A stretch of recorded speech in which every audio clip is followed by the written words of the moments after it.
দিনটা হচ্ছে বছরের প্রথম দিন, 1 জানুয়ারি 2026। তো বছরের প্রথম দিনে আমি ভাবলাম চলো আজকে যেহেতু কোথাও ঘুরতে যাওয়ার প্ল্যান হলো না, তো চলো আমি একটু মায়ের কাছে পুজো দিয়ে আসি। তাই চলে এসেছি আমরা ঘাগরবুড়ি মন্দির, আমি আর আমার বন্ধু। এখানে এসে এতটা পরিমাণে ভিড় মানে ভাবতে পারা যায় না। কারা কারা তোমরা এসেছিলে কমেন্টে জানাবে। সেই দিন এতটা পরিমাণে কষ্ট হয়েছে, মানে লাইনে দাঁড়িয়ে অনেকক্ষণ থেকে আমরা লাইনে দাঁড়িয়েছিলাম। আর লাইন এত বড় লাইন হয়েছে যে ধারণার বাইরে, এমন লাইন তো আমি কোনোদিন দেখিয়েই নি সত্যি। আর যেহেতু আমি তোমাদেরকে আগের ভিডিওতে বলেছিলাম যে আমি ঘাগরবুড়ি মন্দির যাই ঘুরতে, কিন্তু আমার পুজো দেওয়া হয় না। সেই জন্য আমি 1 জানুয়ারিতে প্ল্যান করলাম যে পুজো দেবো। তো আমি আমার একটা বন্ধু চলে গিয়েছিলাম।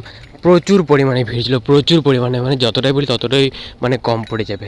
তা আমরা প্রায় 5:30 নাগাদ আমরা পুজো দিয়েছি। লাইনে দাঁড়িয়েছিলাম 1টার সময়, অনেক লাইন, কী বলবো। অ্যাট লাস্ট আমরা ভেতরে ঢুকতে পেরেছি। তারপরে আমরা পুজো দেওয়া কমপ্লিট হলো আস্তে আস্তে করে।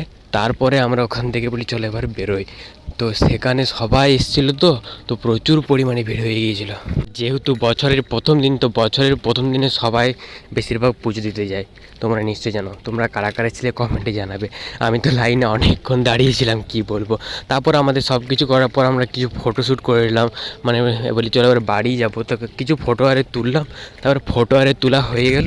তারপরে বলি চলো এবার শিব মন্দিরটা থেকে ঘুরে আসি। তাই চলে এসেছি এখানে শিব মন্দিরে ঘুরতে। তারপরে শিব মন্দিরে একটু ঘোরাঘুরি করলাম। তারপরে এখানে একটি ছোট্ট করে মেলা বসছিল, মানে 1 জানুয়ারির উদ্দেশ্যে। তো সেই মেলাটা একটু ঘুরলাম, তারপরে চা আরে খেলাম। তারপরে আমরা বলি চলো এবার বাড়ির দিকে রওনা দেবো। তো আজকের ভিডিও এখানে শেষ করছি বন্ধুরা। তোমাদের কেমন হলো কমেন্ট করে জানাবে। আসছি নতুন একটা মিনি ব্লগ নিয়ে। তো তোমরা ভালো থাকো, সুস্থ থাকো, টাটা বন্ধুরা।